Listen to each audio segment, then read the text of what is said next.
सभी को सुप्रभात। आज हम यहाँ पर 23 जनवरी 2022 का फर्स्ट मीटिंग का पेपर जो कि साइकोलॉजी का है उसे देखने वाले हैं। यानी कि आप यहाँ पर अपने उत्तरों का मिलान कर सकते हैं। तो आइए सबसे पहले प्रश्नों की तरफ बढ़ते हैं और सबसे पहला प्रश्न देखते हैं। पहला प्रश्न है, कोहलर निम्न में से किससे संबंधित है? ऑप्शन दिए हैं आपके, अभिप्रेरणा के सिद्धांत से, अधिगम के सिद्धांत से, व्यक्तित्व के सिद्धांत से या फिर विकास के सिद्धांत से। तो यहाँ पर जो है आपका दूसरा वाला ऑप्शन सही है, यानी कि अधिगम के सिद्धांत से कोहलर जी का संबंध है, यानी कि दूसरा सही है। अगला प्रश्न आता है, मैकडूगल के अनुसार मूल प्रवृत्तियों की संख्या कितनी है? ऑप्शन दिए हैं 15, 10, 12 और 14। तो यहाँ पर जो है आपका चौथा ऑप्शन यानी कि 14 मूल प्रवृत्तियाँ पाई जाती हैं मैकडूगल के अनुसार। अगला प्रश्न दिया है, मानसिक उद्वेलन प्रतिमान का प्रयोग निम्न में से किसके शिक्षण हेतु किया जाता है? ऑप्शन दिए हैं समझ, समस्या समाधान, सृजनात्मकता और अनुप्रयोग। तो मानसिक उद्वेलन प्रतिमान का प्रयोग जो है वो सृजनात्मकता, अनुप्रयोग, समझ, समस्या समाधान में से समस्या समाधान के लिए किया जाता है, यानी कि दूसरा वाला ऑप्शन सही है।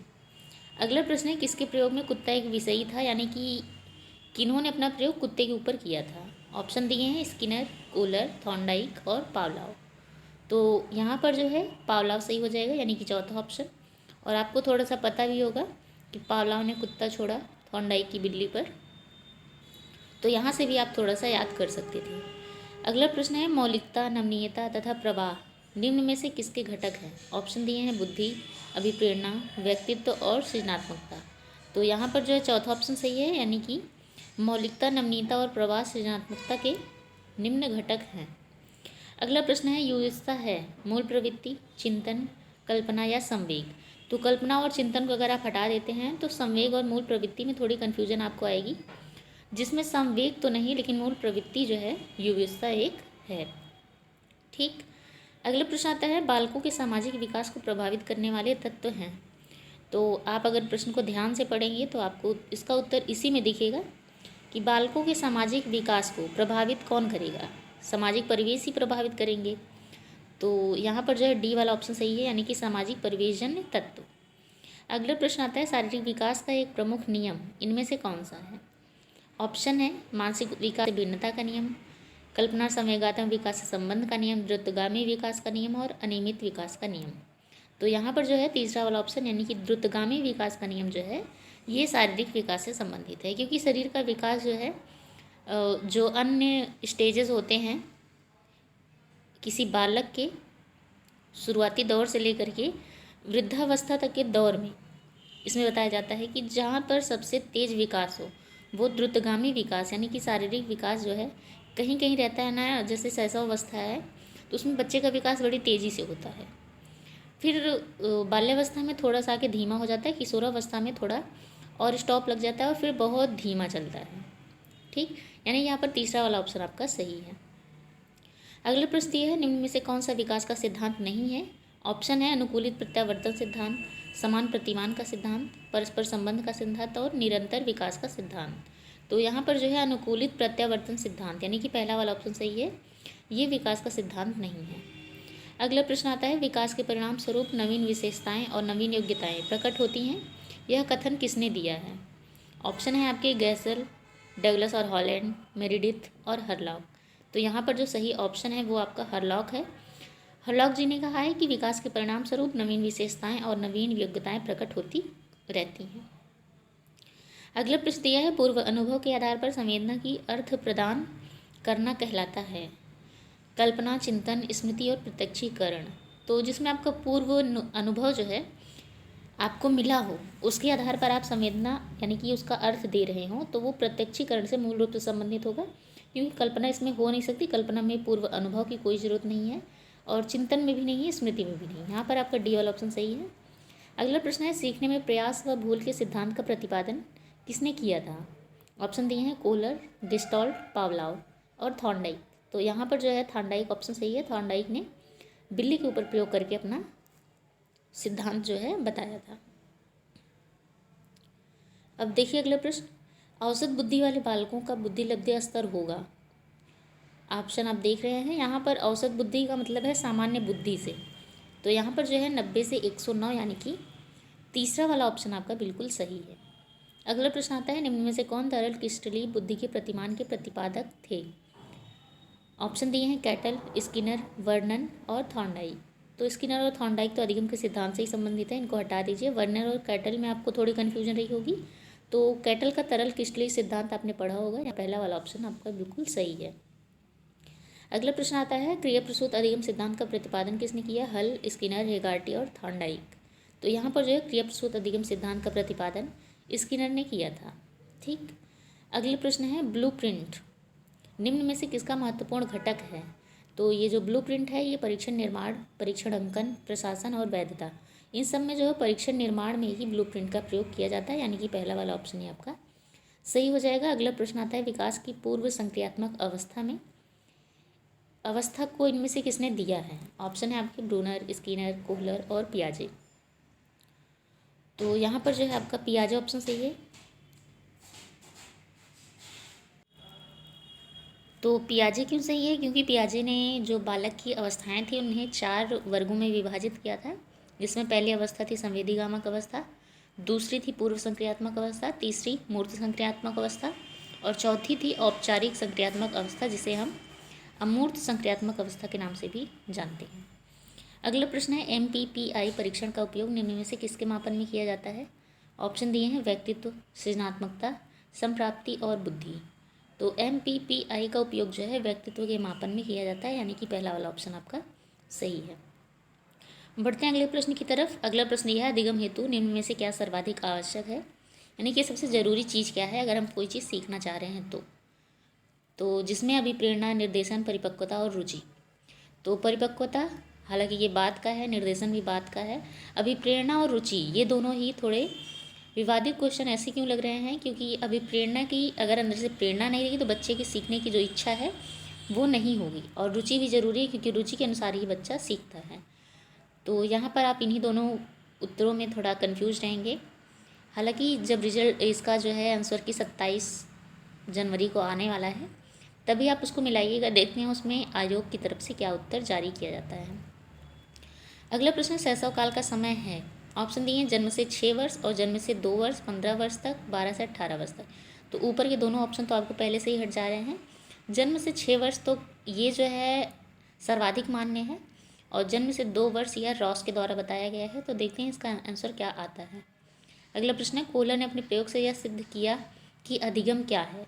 समग्र परिस्थिति का प्रत्यक्षीकरण है, मानव का अधिगम प्रयोजनपूर्ण है, मनुष्यों में जानवरों में मनुष्य जो है सबसे श्रेष्ठ है, यह एक स्वतंत्र क्रिया है। तो यहाँ भी 2 ऑप्शन की तरह है, समग्र परिस्थिति का प्रत्यक्षीकरण या मानव का अधिगम प्रयोजनपूर्ण है।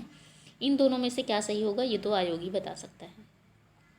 अगला प्रश्न है, किसने पाठ की योजना की पंचपदी प्रणाली प्रतिपादित की है? ऑप्शन दिए हैं DV, ब्लूम, किलपैट्रिक और हर्बर्ट। तो ब्लूम तो यहाँ होंगे नहीं, DV भी नहीं होंगे, किलपैट्रिक तो बिल्कुल नहीं, क्योंकि ये प्रोजेक्ट प्रणाली से संबंधित थे। और यहाँ पर जो हर्बर्ट है उनकी पंचपदी प्रणाली, यहाँ की चौथा वाला ऑप्शन जो है आपका बिल्कुल सही है। अगला प्रश्न है, ग्रंथियों के आधार पर व्यक्तित्व के विभिन्न प्रकारों की चर्चा किसने की है? ऑप्शन है क्रेसमर, स्प्रेंजर, कैनन या जुंग। तो जुंग ने 3 अवस्थाएं बताई हैं, अंतर्मुखी, बहिर्मुखी, ऐसा, और स्प्रेंजर ने 2 ही अवस्थाएं बताई हैं। तो यहाँ पर जो है कैनन यानी कि तीसरा वाला ऑप्शन बिल्कुल सही हो जाएगा। हालांकि कुछ जगहों पर क्रेसमर यानी कि कुछ बुक्स में क्रेसमर की भी बात की गई है, पर देखते हैं इसमें कौन सा ऑप्शन सही के आता है।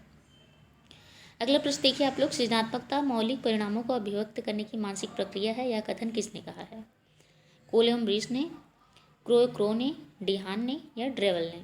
तो यहाँ पर जो सही ऑप्शन है वो दूसरा है कि क्रो ने कहा है कि सृजनात्मकता मौलिक परिणामों को अभिव्यक्त करने की एक मानसिक प्रक्रिया है, यानी कि दूसरा वाला ऑप्शन जो है सही है। अगला प्रश्न है, BF स्किनर के अनुसार बच्चों में भाषा का विकास होता है जन्मजात क्षमताओं के फलस्वरूप, व्याकरण में प्रशिक्षण के फलस्वरूप, अनुकरण एवं प्रबलन के फलस्वरूप या परिपक्वता के फलस्वरूप। तो तीसरा वाला ऑप्शन आपका यहाँ पर बेटर है कि अनुकरण एवं प्रबलन के फलस्वरूप बच्चों का जो है भाषा विकास होता है। अगला प्रश्न है, मूल प्रवृत्तियों के 14 प्रकार में से 14 प्रकार को किसने परिभाषित किया है? तो जैसा कि आपका पिछला ही प्रश्न है, बस उसे घुमा के पूछा है। तो यहाँ पर जो है मैकडूगल बिल्कुल सही है। यानी कि चौथा ऑप्शन सही है। अगला प्रश्न है, किसी दूसरी वस्तु की अपेक्षा एक वस्तु पर चेतना का केंद्रीकरण अवधान है या किसका है कथन? डम्बिल है, मैकडूगल है, मन है, रॉस है। तो यहाँ पर जो है पहला ऑप्शन यानी कि डम्बिल का कथन है ये, पहला वाला ऑप्शन बिल्कुल सही है। अगला प्रश्न है, निम्न में से किसका नाम सूचना शास्त्र के पिता के नाम से जुड़ा हुआ है? क्रो एवं क्रो, वुडवर्थ, रॉस और गॉल्टन। तो यहाँ पर जो सही ऑप्शन है वो है आपका गॉल्टन, यानी कि गॉल्टन को सूचना शास्त्र का पिता कहा जाता है। अगला प्रश्न है, 12 वर्ष से 16 वर्ष के बालकों हेतु हिंदी में डॉक्टर एस जलोटा ने कौन सा परीक्षण प्रतिपादित किया? ऑप्शन दिए हैं, असाध्य बुद्धि परीक्षण, चिंतनाकन परीक्षण, आर्मी अल्फा टेस्ट या साधारण मानसिक योग्यता परीक्षण। तो यहाँ पर जो है चौथा वाला ऑप्शन यानी कि साधारण मानसिक योग्यता परीक्षण सही हो जाएगा। अगला प्रश्न है, बुद्धि के द्विकारक सिद्धांत का प्रतिपादन किसने किया? थॉर्नडाइक, स्टर्न, बर्नन और स्पीयरमैन। तो स्टर्न का तो एक कारक सिद्धांत है, स्पीयरमैन का द्विकारक और त्रिकारक सिद्धांत है, दोनों ही स्पीयरमैन के हैं। तो यहाँ पर जो है द्विकारक सिद्धांत स्पीयरमैन का है, यही वाला ऑप्शन सही हो जाएगा, यानी कि चौथा ऑप्शन बिल्कुल सही है। ठीक, ये हो गए 30 प्रश्न आपके साइकोलॉजी के। इसके बाद हम हिंदी के प्रश्नों पर बढ़ेंगे। और हिंदी का जो प्रश्न है उसमें सबसे पहले आपको एक पैसेज दिया हुआ है। इस पैसेज को अगर आप ध्यान से पढ़ेंगे तो इसी में लगभग 3 से 4 प्रश्नों के उत्तर आपको मिल जाएंगे। और पैसेज आप जब भी पढ़ा करिए, इसमें जब आपको उसका जो आंसर मिल जाए तो आप उसे अंडरलाइन कर दीजिए, ताकि आप कहीं भी भूले भटके ना और इसका जो उत्तर है वो बिल्कुल सही हो, जैसा कि देखिए इसमें किया गया है। तो सबसे पहला प्रश्न यानी कि 31वां प्रश्न है हिंदी का, घुमक्कड़ शब्द में कौन सा प्रत्यय है? ऑप्शन है अक्कड़, कड़, अड़ और ड़। तो यहाँ पर पहला ऑप्शन यानी कि अक्कड़ शब्द जुड़ जाएगा तो ये बन जाएगा घुमक्कड़। ठीक, पहला ऑप्शन सही है। अगला प्रश्न दिया है, महावीर स्वामी का जन्म कहाँ हुआ था? पावापुरी, कुशीनगर, पारसौली और वैशाली। तो यहाँ पर जो है डी वाला ऑप्शन सही है, यानी कि वैशाली बिल्कुल सही है। अगला प्रश्न है, स्वच्छंद में कौन सी संधि है? विसर्ग है, गुण है, व्यंजन है, दीर्घ है। तो स्वच्छंद में सुधन अक्षंद या सुधन छंद ऐसे करके बना लेंगे तो व्यंजन संधि, यानी कि दूसरा वाला ऑप्शन आपको सही दिखेगा। अगला प्रश्न आता है 34वां, महात्मा बुद्ध ने जब बुद्धत्व प्राप्त किया तब उनकी अवस्था कितनी थी? तो यहाँ पर देख सकते हैं आप 35 वर्ष की आयु में, यानी कि डी वाला ऑप्शन आपका सही है, 35 वर्ष की आयु में उन्हें ज्ञान प्राप्त हो गया था। श्रुति धर्म का क्या अर्थ है? जैन धर्म, मुस्लिम धर्म, वैदिक धर्म और बौद्ध धर्म। तो श्रुति धर्म का आधार जो है वैदिक धर्म से जुड़ा हुआ है, जो शंकराचार्य जी ने दिया था। अगला प्रश्न है, अंग का उच्चारण स्थान क्या होता है? नासिक है, कंठ तालव्य है, मूर्धन्य है, कंठोष्ठ है। तो इयंग मणना नाम नासिका च, इस सूत्र से आप यहाँ पर जो है पहला ऑप्शन यानी कि नासिक को सही लगा सकते हैं। अगला प्रश्न दिया है, 4 गज मलमल में कौन सा विशेषण है? संख्यावाचक है, सार्वनामिक है, गुणवाचक है, परिमाण बोधक है। तो संख्यावाचक नहीं हो सकता है, क्योंकि आप 4 तो यहाँ पर संख्या से ले जाएंगे, पर गज जो है एक मात्रक है, यानी कि आप यहाँ पर जो है संख्यावाचक से नहीं जोड़ सकते हैं। सार्वनामिक यानी कि कोई इसका नाम नहीं है। गुणवाचक यानी कि यहाँ पर कोई भी गुण ये बता नहीं रहा है, ये ईमानदार है कि दया भाव है इसके अंदर, ऐसा कुछ है नहीं। तो परिमाण बोधक जो है आपका तीसरा वाला ऑप्शन बिल्कुल सही है। अगला प्रश्न है, समास का विलोम क्या है? तो ऑप्शन है आपके व्यास, साहसिक, सामासिक, समस्या। तो यहाँ पर थोड़ा आप कंफ्यूज अगर हुए भी होंगे तो सबसे पहले आप यहाँ पर पहला ऑप्शन चुनेंगे कि समास का जो विलोम है वो व्यास होता है। अगला देखिए, अगला प्रश्न है, सून, सोना, शून्य, सन्न। ये जो है कह रहे हैं कि शून्य का तत्सम रूप क्या है? शून्य नहीं, शून्य का तत्सम रूप क्या है? तो इसमें सून, सोना, शून्य, सन्न, इसमें से अभी कुछ पता नहीं चला, हालांकि अभी यहाँ पर सून मानकर चल रहे हैं। देखते हैं क्या उत्तर आता है। अब ये देखिए विवादित प्रश्न, जो कि 17 में ही विवादित थे, कि आँख की किरकिरी होने का क्या अर्थ है? ऑप्शन दिए हैं, अप्रिय लगना, बहुत प्रिय होना, कष्टदायक होना या धोखा देना। तो यहाँ पर पहला वाला ऑप्शन जो है सही है। अभी आयोग की उत्तर कुंजी आई नहीं है, तो इसलिए आप यही मानिए जो आपका पिछले उत्तर में माना गया था, पिछले पेपर के उत्तर में। ठीक, अगला प्रश्न है, निम्न में से किस शब्द की वर्तनी सही है?